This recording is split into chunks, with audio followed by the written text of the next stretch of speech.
Señor, tú tienes palabras de vida. Señor, tú tienes palabras. Escrutando la palabra de Dios en el segundo domingo de Cuaresma, en el Evangelio según San Mateo, capítulo 17, versículos del 1 al 9, la transfiguración del Señor. Estamos en el camino de la Cuaresma. El primer domingo nos ha llevado a contemplar la humanidad de Cristo, que se hace obediente al Padre, que nos señala el camino para buscar la voluntad de Dios. Este segundo domingo, la transfiguración de Jesús, la humanidad transfigurada por el poder de Dios. En primer lugar, el camino recorrido de Jesús en el Evangelio de Mateo. Ha iniciado con el bautismo en el Jordán y la voz que se escuchó: "Este es mi Hijo amado, en el que tengo mis complacencias", que se va a volver a escuchar en la transfiguración en el monte Tabor. Las tentaciones de Jesús que hemos escuchado en el domingo anterior, luego nos han llevado a escuchar a Jesús en el Evangelio de Mateo, la invitación a la conversión. Arrepiéntase, porque está cerca el reino de los cielos. El llamado a los pescadores, aquellos que se dedicaban a la pesca en el mar de Galilea, son llamados a seguir al Señor para ser pescadores de hombres. El discurso de la identidad, llamado también el sermón de la montaña, lo que debe vivir un discípulo, aquellos que han sido sanados y evangelizados por el Señor. Y luego de esta experiencia, el discurso de la identidad, vienen entonces los milagros en el caminar. Ha sanado, ha liberado, ha mostrado la misericordia del Padre. En él hay vida. La presencia del reino de los cielos es dando vida a los excluidos, a los pobres, a los tristes, alimentando a la multitud. Y luego viene el discurso sobre el apostolado. La identidad del discípulo ahora es completada por el discurso del apostolado, en el que se dan las indicaciones para ser apóstoles, discípulos y apóstoles del Señor. Hoy hablamos de discípulos y misioneros en la iglesia. Y en ese mismo caminar comienza a proclamarse la enseñanza sobre la presencia del reino. En el encuentro con las autoridades del momento, con los grupos y movimientos del momento, Jesús proclama cómo actúa Dios en la historia, cómo ese reino de los cielos está en la historia. Y luego, para manifestar por qué actúa con misericordia, propone las parábolas que son la explicación del actuar de Dios. El sembrador, el grano de mostaza, la perla fina. Las parábolas van a mostrar esa presencia del reino que hay que acoger, que hay que vivir. Y finalmente, antecediendo el Evangelio de este domingo, la profesión de fe por parte de Pedro a nombre de la comunidad de los discípulos. Tú eres Pedro, y sobre esta piedra edificaré mi iglesia, es la respuesta de Jesús. Y de allí el anuncio de la pasión. Voy a Jerusalén en este camino para ser condenado, morir y resucitar. Y ante la sorpresa de los discípulos, que dicen algunos: no puede ser, y Pedro dice: no te puede pasar nada, Jesús dice: el que quiera seguirme, niéguese a sí mismo, tome su cruz y sígame, porque el que pierda su vida por mí la salvará. Ese es el camino que se ha recorrido antes de llegar a la experiencia del monte Tabor, la transfiguración. Ha sido un camino de evangelización, ha sido un camino de discipulado, ha sido un camino de sanación y liberación, ha sido un camino de mostrar el rostro amoroso de Dios. Ha caminado de Galilea por varias aldeas, ahora están en torno al monte Tabor, y va Jesús con 3 de sus discípulos, Pedro y Santiago y Juan. En ese momento vamos a contemplar ahora el tiempo de la transfiguración. El tiempo de la transfiguración está señalado en el inicio del Evangelio, 6 días después.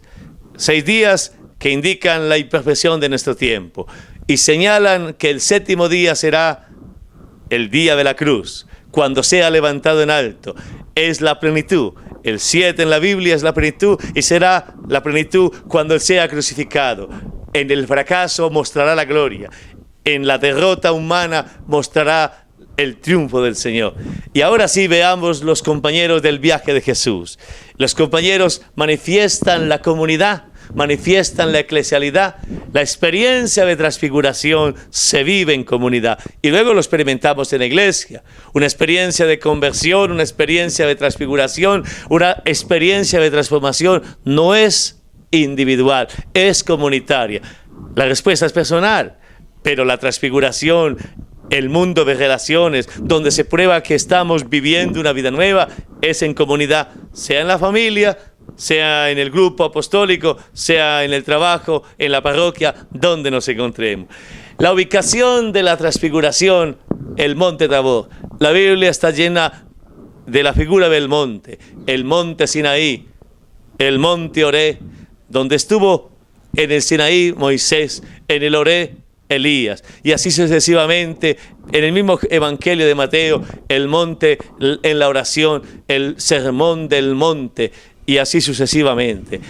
El monte figura del encuentro con Dios, figura de la presencia de Dios, y entonces la transfiguración es obra de Dios, no esfuerzo humano.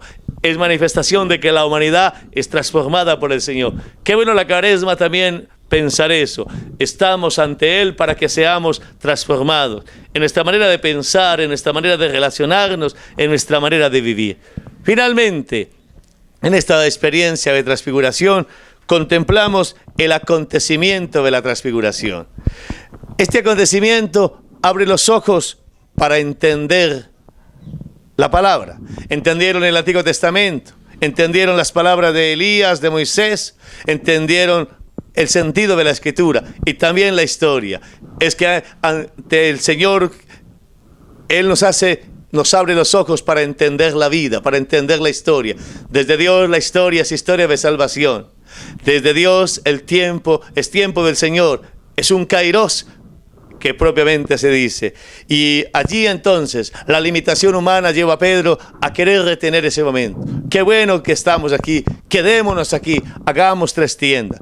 También nosotros quisiéramos quedarnos en la emoción, quedarnos en el entusiasmo, quedarnos en las expectativas humanas, en las experiencias humanas. Pero la experiencia humana no agota a Dios. Las expectativas nuestras no agotan a Dios. Dios está más allá. La transfiguración acontece en la manera en que dejamos a Dios ser Dios, que Él obre en nosotros, que Él haga de nuestra humanidad nueva, que Él nos transforme y nos renueve. Y por eso este acontecimiento nos lleva a escuchar la voz de Dios. Este es mi Hijo amado, escucharle. Escuchar la voz de Dios en las personas, escuchar la voz de Dios en la Sagrada Escritura, escuchar la voz de Dios en los acontecimientos, escuchar la voz de Dios en la vida. La transfiguración es aprender a escuchar a Dios también hoy, en lo que nos va sucediendo, en este caminar de Cuaresma, en lo que pasa en Colombia, en la llegada del Papa a esta tierra, en las mismas dificultades y luchas que tenemos en los pueblos. Escuchar a Dios, qué quiere Dios de nosotros, qué nos pide el Señor, cómo debemos vivir, qué hacer con el sufrimiento, qué hacer con el dolor, cómo hacer que la vida sea más hermosa. Y finalmente, una experiencia para adorar a Jesucristo. Se postraron los discípulos, reconocieron que en ese maestro de Galilea estaba la presencia de Dios, era el Hijo de Dios, lo adoraron. Que nosotros este domingo también nos postremos ante el Señor y lo adoremos ahí en la misa, o en la oración que cada uno haga en la casa, o en la experiencia como se dirige a Dios. Adórelo, bendígalo y reconozca que Dios está en esta historia. Y que continuemos la Cuaresma, cada uno en su experiencia de fe, cada uno en su relación con Dios, dejando que Él también tome nuestra humanidad y la transfigure, para que vivamos mejor en la familia, para que vivamos mejor en la iglesia, para que vivamos mejor en la sociedad. Un buen domingo para todos, transfigurados por el Señor.